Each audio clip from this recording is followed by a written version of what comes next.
di dalam beberapa bahaya negeri, di dalam beberapa bahaya di padang belantara, di dalam beberapa bahaya di laut, di dalam beberapa bahaya di antara saudara-saudara yang munafik, di dalam kelelahan dan kesusahan, kerap kali berjaga, di dalam kelaparan dan dahaga, kerap kali di dalam puasa dengan kedinginan dan bertelanjang. Dan lagi, lain daripada segala perkara itu, yang tidak termasuk di dalam hal ini, yang menimpa aku setiap hari, yaitu susah akan hal segala sidang jemaat. Iya, sampai di sana. Ini adalah merupakan kesusahan yang dialami oleh seorang Paulus. Dia berusaha, tetapi dia mengalami kesukaran di antara bangsanya, saudara-saudaranya yang munafik. Daripada orang kafir pernah hanyut di laut, karam kapal, bertelanjang, kedinginan. Ini dia lakukan cuma karena melayani pekerjaan Tuhan, saudara. Namun apakah dia berhenti? Apakah dia mundur? Dia tidak mundur, tetapi dia maju terus. Karena dia percaya, dia yakin bahwa apa yang dia lakukan itu, dia akan mendapatkan pahala. Dia akan beroleh kemenangan. Sebab itu dia tidak mundur. Ini memberikan contoh motivasi bagi kita, gereja Tuhan, orang yang percaya di akhir zaman ini, agar supaya kalau cuma masalah-masalah kecil, kalau cuma karena berkat, kalau cuma karena orang fitnah kita, orang tidak menegur kita, tidak menghargai kita, orang sudah tidak peduli dengan kita, jangan kita mundur dengan Tuhan.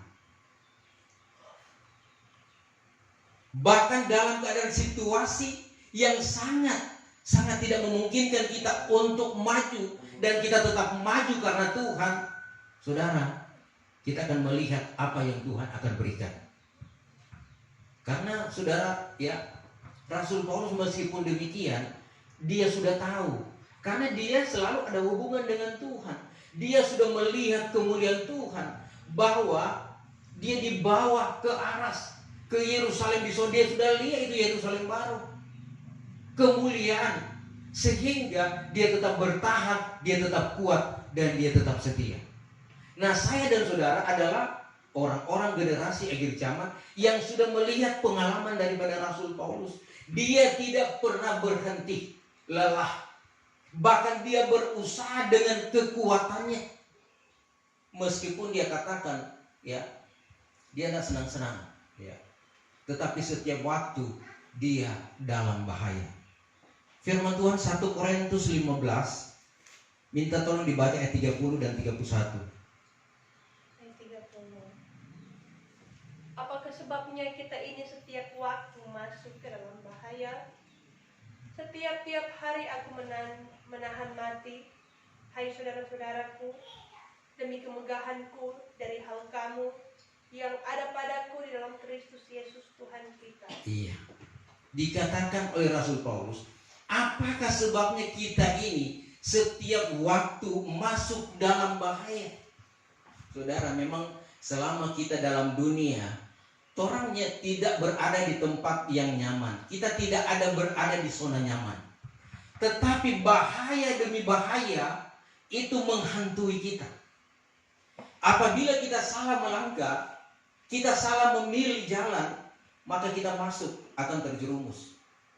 Sebab itu berjalanlah dengan iman, selalu disertai dengan doa. Minta petunjuk-petunjuk Tuhan, sehingga kita tidak salah. Karena orang dalam bahaya.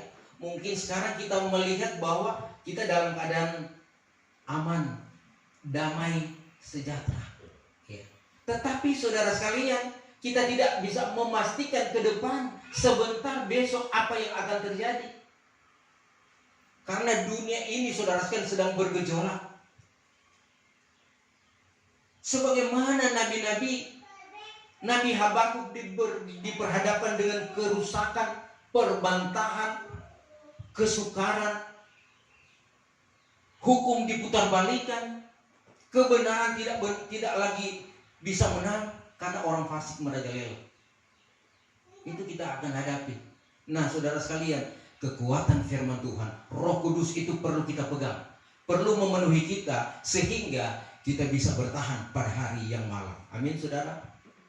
Dan karena perjuangannya, ya, perjuangannya saudara sekalian, ya, dia bisa bertahan sampai pada langkah yang terakhir. Dia katakan saudara sekalian di dalam 2 Timotius 4, ya. 2 Timotius 4, mari kita baca ayat yang ke-7 mulai. Ayat yang ke-7. Aku telah berusaha dengan bersungguh-sungguh di dalam peperangan iman. Aku telah menyempurnakan usahaku. Aku telah memeliharakan iman. Ya, terus Ayat yang ke-8. Pada akhirnya mahkota kebenaran telah tersedia bagiku, yang akan dikaruniakan kepadaku pada hari itu oleh Tuhan, yaitu Hakim yang adil itu. Dan bukan kepadaku saja, melainkan juga kepada sekalian orang yang telah sangat gemar akan kedatangan. iya, saudara, Paulus di tengah-tengah kesulitan dia tidak mundur sedetik pun. Bahkan dia rela mati sekalipun dalam melayani pekerjaan Tuhan. Sehingga dia katakan, aku telah berusaha dengan bersungguh-sungguh dalam peperangan iman. Ya. Peperangan iman dia bersungguh-sungguh. Jadi saya dan saudara, dalam peperangan iman ini jangan ragu-ragu, jangan rasa-rasa, tetapi bersungguh-sungguh. Ya. Karena kalau kita kalah, iblis akan memakai kita. Aku telah menyempurnakan usahaku. Ya. Segala usaha pelayanan pekerjaan Tuhan, dia telah sempurnakan. Aku telah memeliharakan iman. Pada akhirnya mahkota kebenaran telah tersedia bagiku. Mahkota kebenaran, karena kesetiaan dia menerima mahkota kebenaran. Bukan saja dia, tetapi orang-orang yang bisa menang seperti Rasul Paulus akan mendapatkan mahkota kebenaran. Nah, oleh sebab itu saudara, mari kita memperhatikan hidup kita agar supaya kita memperhadapkan diri benar kepada Tuhan. Karena kalau kita saudara sekalian di pemandangan Tuhan salah, kita tetap hidup salah, ya. Orang-orang yang berbuat salah dipengaruhi oleh kuasa kegelapan sehingga dia melakukan hal-hal yang jahat. Wahyu 21 ayat yang ke-8. Kita lihat apa yang orang-orang yang tidak akan mewarisi kerajaan sorga. Ayat 8.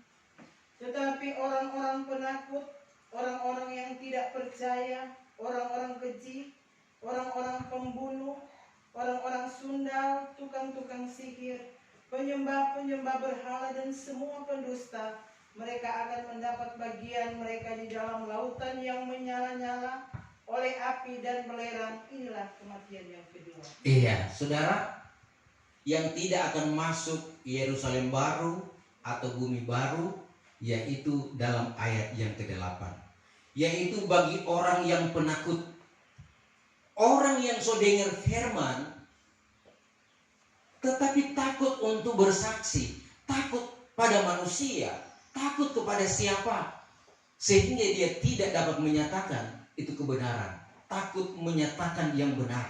Itu orang-orang penakut. Kemudian orang yang tidak beriman, tidak percaya kepada Tuhan, tidak akan masuk dalam kerajaan sorga.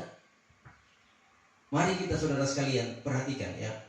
Kemudian juga, dan yang keji, orang yang keji melakukan perbuatan-perbuatan najis, perbuatan-perbuatan yang saudara sekalian memalukan. Dan segala pembunuh, orang pembunuh itu saudara, bukan saja membunuh manusia, tetapi membunuh iman. Hanya dengan perkataan, dengan harapan dia akan mati iman. Membenci saja itu dikatakan itu sama dengan pembunuh, kata Rasul Yohanes. Jadi saudara sekalian, tidak akan masuk di dalam kerajaan surga semua yang pembunuh. Dan orang yang bersinah jasmani dan bersinah secara rohani. Lebih parah bersinah rohani. Kalau bersinah jasmani cuma antara dua orang, tetapi bersinah rohani, apalagi dia sebagai hamba Tuhan, dia membawa saudara sekalian kehancuran kepada orang-orang yang mendengar, orang-orang yang melakukan sama.